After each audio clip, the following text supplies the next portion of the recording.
What's up, guys? Welcome back to Newswave. So yesterday, we had several reports come out around Nintendo's annual gathering of the shareholders, and there was one question in particular that I wanted to highlight today because the person basically went to Nintendo and just started rattling off old IPs that Nintendo's not doing anything with, a couple of them even, from the GameCube generation, and we'll go over Nintendo's response here today. Also, we are going to talk about Capcom's latest Mega Man collection and some controversy that's surrounding it, as there's no Xbox version announced. And we're also going to talk about how Valve apparently just accidentally ported Half-Life to the Switch. Guys, if you enjoy these videos, make sure you hit that like button, helps out a ton. And if you're new here to the Spawnwave channel, make sure you subscribe down below. And we're going to start today with Star Ocean Divine Force. And this is a game that was announced earlier this year. I'm very hopeful for the Star Ocean franchise to, really just one day knock it out of the park and have this awesome release, especially after what we saw with that PS4 version. Anyway, we did have a release date for this newest game coming up this year with this trailer, and Divine Force is coming out October 27th.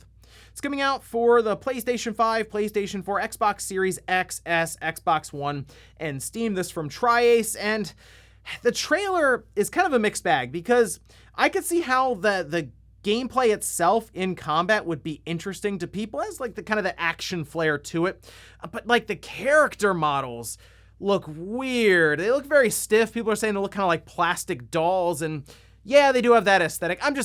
I would like to see this game actually be decent or good even. I don't think it could be any worse than what we had recently on the PlayStation 4 with Star Ocean, but I guess we'll find out as we head through this year, getting towards the end of October. Also, we do know that Sony is currently working hard to get PlayStation VR 2 out there. They've dropped some information here and there, and also shown us a rendering of the headset. We haven't really seen anything like kind of in-person pictures, at least until yesterday when someone just randomly dropped it on Twitter, and then they kind of had to delete it, which tells me, yeah, there was some sort of NDA in place.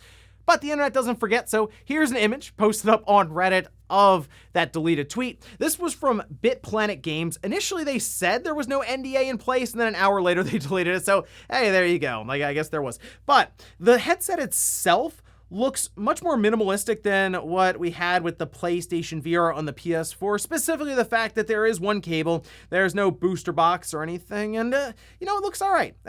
I'm glad that there isn't as much going on when it comes to the overall setup. We don't have like the camera or anything to kind of put up on your TV and all these cables going everywhere. So otherwise, we're just kind of waiting for Sony to eventually tell us the cost and the release date for it. Seems like they're lining it up for maybe a first half 2023 release, but there you have it. We have our first actual picture of the headset. Oh, and back in 2020, we did have that 13 remake release, and there was a promise of a Switch version of the game. Gotta be honest, I thought they just forgot about it, canceled it, moved on, but no. It is coming out later this year. We have a release date and a trailer for it, which you can see, showing off some very, we'll say, questionable gameplay. This is coming out September 13th on the Switch. I say questionable because the frame rate doesn't look very good, and there's really the visuals of it. But there is also a large patch that will be following for the other versions of the game that came under a lot of criticism based on the art style and essentially everything about it. This looks like the patch essentially going to be fixing everything: refined art style, enhanced AI, reworked HUD, revamped sound design, 60 FPS on Xbox Series XS, PlayStation 5, and online multiplayer, 2 to 13 players. They should have just ported it. I don't know why they felt the need to do this entire remake. It just wasn't very good when it came out. I'm hoping this patch makes it better, but even that Switch version looks, again, questionable. I would definitely wait for any kind of review or impression around this Switch version before you buy in. Otherwise, you might get burned kind of like I did back when it released on the Xbox. And guys, with some of the quick news out of the way, let's get into the bigger stuff. Let's start right away with this annual gathering of the shareholders and how one investor walked up to Nintendo and did what a lot of us would like to do. Ask them what's going on with some of these older intellectual properties that are kind of dormant right now. And the big one that I know many of you were thinking of immediately was brought up. Let's head over here to VGC. This was posted up where they say, as reported by N Styles, during the Q&A portion of the meeting, one shareholder asked if the company had any plans for new titles or remakes related to past intellectual properties. And take a look at this list. They asked about F-Zero, Batten Kaitos, Wario Land, The Frog for Whom the Bell Tolls, Trade and Battle, Card Hero, and Mecha MG. Hey, shout out to this person, which we did find out who it was, by the way. I don't think I'm gonna be able to do their Twitter handle justice, but I'll try, just because they asked about something like F-Zero, Mama Miji and Manjo, but they responded, I am the one who asked this question. I delivered your enthusiasm directly to Nintendo management. We did have a response here from Shinya Takahashi, by the way, where he said, regarding remakes of older titles, we are thinking about a wide range of interesting ways to try new and old things. We received a similar question before. At that time, we happened to have a remake plan, so we discussed it, but there are things I cannot say right now. Interesting. Okay, maybe they are working on a remake or remaster for one of those titles. But then he went on to say, it's not a remake, but here is some footage of titles for the latter half of this year. And then they cut to a video that showed off Xenoblade Chronicles 3 and Splatoon 3. So it's like, hey, those are awesome games you just mentioned there, like F-Zero. Anyway, here's Xenoblade Chronicles 3. Those are games at least coming up that will in turn make Nintendo money, which obviously benefits the shareholders. So they're trying to put the focus on that. Maybe they are working on something for one of those titles that were listed. Obviously, we think of F-Zero. We think of the pinnacle of that series, which was on the GameCube. F-Zero GX, you think of Batten Kaitos, you think of the GameCube. And I do wonder if Nintendo is considering more and more for like these GameCube games to eventually come up to the Switch or whatever is next for the system, because I don't know if that generation is going to fit in with their online service in the way that the Nintendo 64 does, because those games are smaller. It's easier to just have you download an app. It's like 30 megabytes or so per game, and that's kind of it. The GameCube games are much larger, would take longer to download, and obviously Nintendo looks at those and says, hey, we could touch them up a bit and then resell them for almost full price. I mean, we're talking about Wind Waker and Twilight Princess, two games that were on the GameCube and then were moved to the Wii U and will now probably be moved to the Switch in the form of a collection. Nintendo sees a lot of dollar signs, I'm sure, with that generation. But I don't necessarily mind that, considering F-Zero GX is still a fantastic version of F-Zero. And if Nintendo has no idea what they are going to do with F-Zero, just get GX, move it up to the Switch, add online play, clean up the visuals, which again already look really good. It runs a 60 FPS and everything, and just release it. Sure, Nintendo might want full price, but it was like 40 or 50 bucks. I feel like a lot of people would be satisfied with a release like that. Batten Kaitos is interesting though.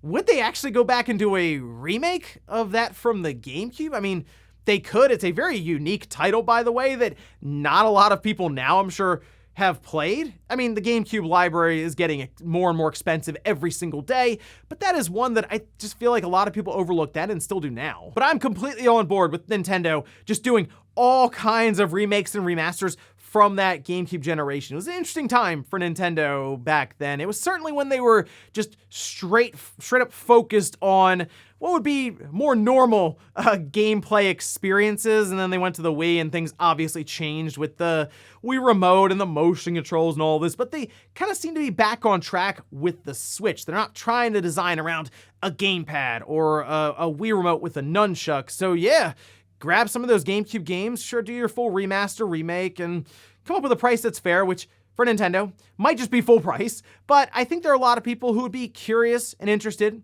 in some of those titles that were brought up and at least had a certain quality to that remaster or that remake. But yeah, definitely look at F-Zero, Nintendo. If you don't have any idea what to do with a new one for a concept that's not too similar to what you have with Mario Kart, which is a racing game, bring up F-Zero GX, add the online, and drop it on the Switch. Next up, let's talk about Capcom's latest Mega Man announcement, that being the Mega Man Battle Network Legacy Collection. It's exciting stuff because people have been asking about a collection with these different Game Boy Advance games for a while now. I mean, it seemed like the writing was on the wall the way Nintendo was working their way up. They did like the Zero ZX collection. They did obviously the X collection, the Mega Man collection. Clearly, eventually they'll get to Battle Network, which they have now. And who knows, maybe a Legends collection. I mean, that would be next, right? Well, we did get a look at the systems that it was coming to, which, I mean, you can see a card here from the trailer showing the complete collection featuring all 10 games. We have the Switch, PlayStation 4, Steam, and that's kind of it. Just the Capcom logo, where you may expect an Xbox logo. And this hasn't gone over too well online, obviously, because if you have an Xbox, well, you can't play this game on your system, despite all of those previous Mega Man collections being on the Xbox, including that Zero ZX collection. It's a bit odd to see that. In fact, people are just trying to figure out why exactly they wouldn't move this to the Xbox. And we're kind of just trying to figure it out here from the outside looking in, right? Like, we don't have the exact numbers around some of the previous collections, but all we can assume is Capcom has numbers that say it doesn't make sense for us to port it to the Xbox. And that could have been pulled from previous Mega Man collections, although again, the Zero ZX collection was on the Xbox. So something must have changed from when that got released to now. Was it that Zero ZX collection? I mean, it's possible. There were talks that the Phoenix Wright collection didn't do so well on the Xbox, but that's not Mega Man. So it's, again, seems strange that they would find themselves in this position with no Xbox logo on that trailer. I guess it's possible that Microsoft could show up down the road and write them a check and get it developed and moved into Game Pass. It just seems weird with how Capcom has been working with Microsoft as much as they have, especially recently with like all the Resident Evils and everything, that they would draw the line at this Mega Man Battle Network collection that most people look at as them just compiling ROMs on a single SKU or with 2 digital SKUs and releasing it. So I don't know, maybe we'll see a later release, or maybe Capcom just says, hey, these collections haven't been working as well as we would hope them to on the Xbox, to where it's not worth porting them over, and that's kind of that. We'll see if we get any kind of response from Capcom, because people are asking quite a bit online, so maybe Capcom gives some sort of statement explaining what happened here. Next up, let's talk about that Portal 1 and 2 collection that was announced and then just released onto the Switch during that Direct Mini. Because people have started to go through the files and realize something. Hey, Half-Life is in this, and it kind of makes sense considering Portal is like a Half-Life mod. Well, take a look here. This is from Oatmeal Dome, who says, I managed to load Half-Life 2 in the Switch version of Portal 1. They say it kind of works. The game occasionally crashes. Some maps are impossible to progress in. NPC animations are bugged. Saves don't work, and world cameras don't spawn correctly. Here's a video of Oatmeal Dome playing it on their YouTube channel. I'll link this down in the sources if you want to go see the entirety of this video. But interestingly enough, they talk about some things that they've noticed going on here, like the load times just being completely removed. There is an FPS counter that's enabled, so you can kind of see what, I guess, what your frame count is at any time. There's a lot of stuttering, which is caused by shader compilation and node graph rebuilds, and some issues might be caused by a patch that they made to bypass a crash. And you know, after seeing this, I think it'd be pretty cool if Valve decided to just move Half-Life 2 to the Switch. They could just do a digital release of it, because it's a fantastic game, and there are a lot of people, I'm sure, that just haven't played it who have a Switch currently. I mean, the Portal collection is very, very good at its current price. People seem really excited about it. So yeah, Valve, you should do a Half-Life collection, or even just Half-Life 2 itself. Move it over to the Switch. That way, you can fund Half-Life 3. Either way, a really cool find here by Oatmeal Dome. Make sure you check out that video so you can see some strange things running on the Switch with Half-Life 2. Not running exactly how it's supposed to, but hey, still running on the Switch. And in our last bit of news, let's talk about Mario plus Rabbids Sparks of Hope. This is a game I'm really looking forward to. It's climbed up on my list of most anticipated titles for this holiday season. Yesterday we had that showcase that gave us a bit more of a look at the gameplay, how the battles are going to play out, as well as some story elements. But the entire video is like 40 some odd minutes long from the video that they posted up, and I'd say 70% of that was just a still title card and then a countdown timer. The entire content itself that's actually there, not nearly as long as the 40 some odd minutes that it's showing. Anyway, you can see some of the gameplay here as they went through and described what was going on. And to me, this just looks like an evolution of Mario plus Rabbids Kingdom Battle, which, great. I really like Kingdom Battle, and the fact that they're building on top of that tells me this is going to be a much larger game even than I was expecting necessarily. I mean, We know that there is going to be space travel between planets, but they definitely were harping on that. So I'm thinking we're going to go between planets. Each planet will have like maybe its own environment and story that's set up there, as they do show different things you'll be collecting in the game to progress the story. They mentioned quests that you'll be running through, which, I mean, could get you different weapons or items. They show the battles themselves. They've eliminated that grid. Nintendo showed up in the video with Mr. Takahashi specifically mentioning this, and because this is a collaboration between Ubisoft and Nintendo, that does make me think that that in particular may have been a suggestion from Nintendo, to where you have a circle that will probably be based on like a movement stat for your character. Like the more points you have in movement, maybe the larger that circle is, and you run around in that circle. You can trip up different enemies. The part that I really like about this is it almost feels like, yes, it's a tactical game, but also kind of a puzzle game, because it seems like you'll be using the enemies in a way that maybe can shorten battles. For example, you can trip up a bomb, it'll activate, and you could throw it at enemies across the field and just wiping them out. They also showed off some of like the ultimate abilities for your different allies. Some clearly are set up as healers, some as defensive units, and some like Bowser just blows everything up with his large bazooka. But everything I'm seeing here looks really good. Visually, by the way, this is looking pretty impressive even through stream. So I want to get this game in front of me, obviously natively on like a TV, but from what I can tell right now, this might be also one of the best looking Switch games. The animations look great, the characters look fun and interesting, so I'm completely on board with Mario plus Rabbids Sparks of Hope. This, again, coming out October 20th, and I'll be picking it up day one. And before we go to the comment of the day, we're gonna take a look at the poll that I posted up yesterday, where I ask, with all the rumors around a release date reveal coming soon, when do you think God of War Ragnarok is releasing? This is interesting, by the way, because almost half of the people that voted think it's falling into next year, 2023. November being the leading one here for 2022, which makes sense considering that I believe is the month that Jason Schreier's report is specifically pointing towards. Then we have December at 11%.